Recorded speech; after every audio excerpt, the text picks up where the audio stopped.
Hi there, I'm Michelle the Painter. Today I'm going to be painting koi fish. This is part of the exclusive series that I have available for you Patreon members that I'm referring to as Pour to Paint, where I take an acrylic pour and turn it into something more by painting something on top of it. And I hope you have fun painting along with me and you enjoy this creative lesson. All right, so for my materials today, in the part one of two parts of this video, I'm doing a pour to paint project, and for the pouring part, which we have to do first, I'm going to be using a stretched and primed 12-inch by 12-inch canvas.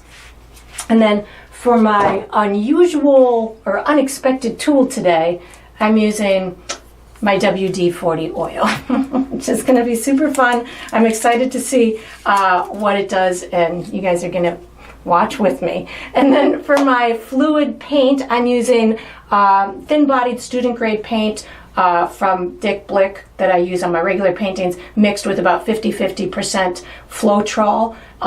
This is cobalt blue with a little bit of white in it to get myself a nice light blue. Then I have phthalo green mixed with white to get a lighter green.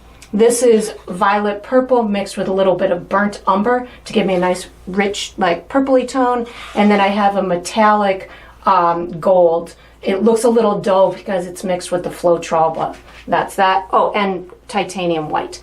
So what I'm going to do on this one is I'm just going to have fun pouring, and then I'm going to spray some of the WD-40. You could do it different ways. You could like put the WD-40 inside the paint, but I wanted to see what was going to happen if we just spray it on top. So that's where I'm going. So I think I'm going to start with some white to give myself a nice kind of base to work off of. Get this kind of all along my edges, just so I can, have fun with my design and not think about my edges later, which seems to be one of those things I try to deal with after the fact when I could have dealt with it in the beginning.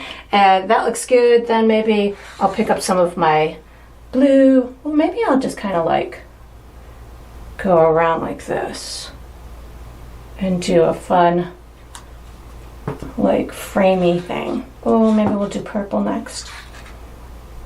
So, when I'm doing these pours, I don't often go in with a total plan. I go in obviously with a color scheme, but as I'm applying the paint onto the canvas, the abstract mindset just kind of kicks in because I am not, going in with a firm plan. So I'm just going to let happen what happens, whatever comes out of my little artistic hand. Maybe we're going to add some white in that center like this, and then maybe I'm going to take my blue and we're going to just kind of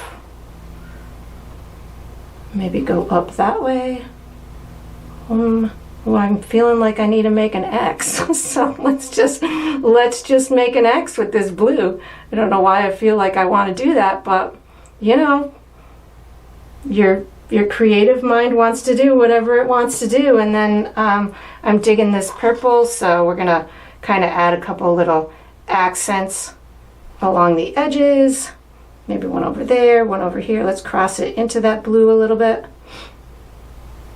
There we go. Do the same thing on this side. There we go. That looks fun. And then of course, gotta have some more gold. So I'm gonna pop some gold in here and here. And then I'm going to spray it with my WD-40. I have the little blower on it too. So if I wanted to, let's just put the blower on it. That'll make it funner, right? Stick that in the little hole. Okay, wish me luck. Ooh, how fun is this? Okay. Okay, well this is fun. It smells interesting.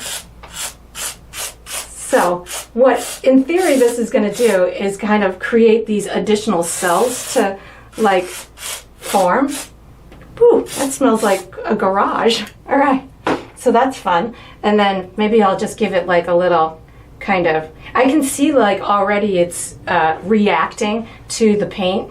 And again, it smells like a garage in here right now. Then maybe just like shake it up a little bit. Maybe we'll kind of tip it like this. Oh, I can see why people put it in the paint, because right now I can see it's kind of setting or laying on top. So what I'm gonna do right now is kind of mix it in a little bit with my tool. So that's where because acrylic paint is a water-based paint and WD-40 is an oil. So that's where I guess mixing it in to the paint ahead of time would kind of get them to intermingle a little bit better. But I'm stirring it in now, and all that's left to do is to wait for it to dry, and then we're going to paint on top of it later. So stay tuned. All right, so we are on to the second part of this painting lesson. This is the pour that I had done with the WD-40. So it's really cool what happened. It's almost as if